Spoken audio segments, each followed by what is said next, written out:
I am Zack Ogle, and we're here with Sam Pancake. We're having coffee and pancakes with pancakes. Hello, Zack Ogle. Hello, Sam Pancake. How's How are it going? you? It's great. I'm so excited to do this project because I've always been a huge fan of the women, and this is loosely based on inspired. that. Loosely inspired, homage, legal. I've always related to Rosalind Russell as Sylvia Fowler, and it just, when you guys, who I'd never met y'all before, and when you offered me this, I was screaming with joy.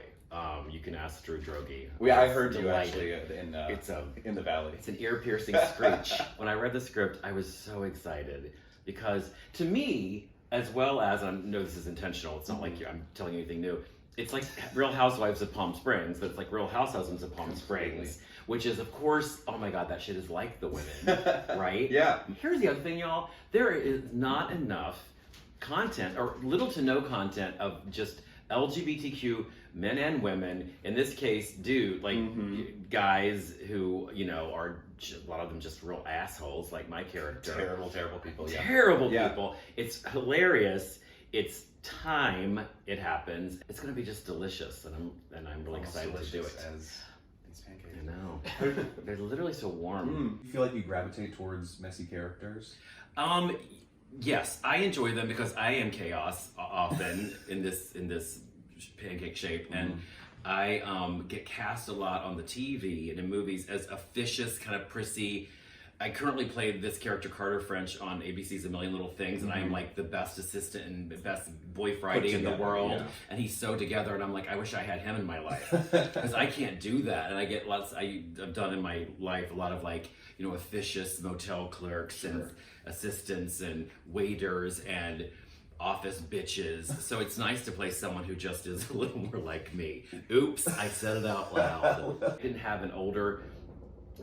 many older gay male mentors in show business, definitely not as actors, because people had died, or people were sick, or they were taking care of sick friends or lovers, or they weren't out of the closet. Completely. And so I didn't have that, so I enjoy, as much as I joke about I really want to be there for the kids. I don't know if I always do it well, or if I'm a wonderful mom, daddy, uncle guy, but I try. So yeah, in that way I can be kind of the queen bee bitch, but I definitely have opinions. I definitely will state them. And sometimes they're a little unfiltered, and sometimes they're a little unkind, but life is unkind to me, so I'm getting back at people. Just kidding. That was Sylvester, not me. I never thought I would see gay people on TV when I was little. Other than crazy stereotypes like drag queens with guns on Beretta who were played by straight men, or things like that, or the occasionally on Barney Miller, or, and I'm really dating myself, or a couple other places they popped up on TV that weren't horrible, just really derogatory stereotypes. That's why this show, which is so hilarious and just devastatingly vicious and bitchy and wonderful, and just we're not all great people, we're not all noble heroes, and I just love how what's the word? I don't want to say it in front of the word. I just love how colorful, vicious,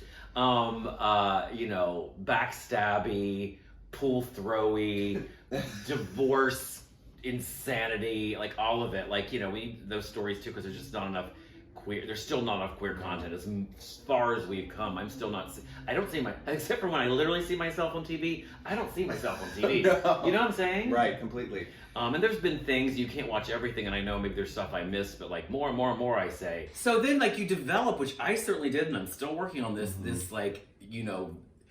this jagged defense system that's so out of insecurity and wounds, your early wounds, and we stab out at others, and that's kind of not to get too psychological about it, but that's where Sylvester's coming from. It's he's felt over all his life, and he got something for a while. He's gonna hold on to it with his jungle red nail manicure, and oops, and not let it go. And he's talking about these other little bitches. He's not prepared. Sylvester's not doesn't have a great amount of depth. No. Or maybe he does, he hasn't found it yet, but and that's why I think it's just tearing it up bitch-wise is so fun to watch, because it's a release for people who didn't get to do that, or don't get to do that. And I've never been a person who reads queen. I've never been that gay, but I love playing horrible, vicious. Mm-hmm. Well, Sam, is there anything you want to plug before we finish up? Well, we're doing. If you see this in time, Drew Drogi and I, also House Husband star, are doing the Golden Girls again at Casino del Campo here in LA, with special guest star Ben de la Creme this go round. Also Sherry, my much older diva sister Sherry Vine and Jackie Beat. That's always really fun. It's the middle 2 weekends of January. Just look at my social media, or Drew or Jackie's or any of us. And I'll be coming back on A Million Little Things on ABC. If you want to listen to my podcast, it's called Sam Pancake Presents the Monday Afternoon Movie, and it's in which me and a guest, a funny, fantastical guest, watch and then talk about one of these really great, bad, campy, crazy, horror, supernatural TV movies from the 70s or 80s. And it's, you can look it up. It's on my Instagram. Sam Pancake Presents the Monday Afternoon Movie. And even if you don't know those movies or are not interested in that, I think you'll still like it because it's pretty fun. Well, you got a lot of plate spinning, so thank you for, playing with us a little bit. Oh, yeah. Well, I want to be leading something. So, can't be 8th banana going like, may I help you? The rest of my fucking life. What can I get you, girl? Big money, little lines. It's fine.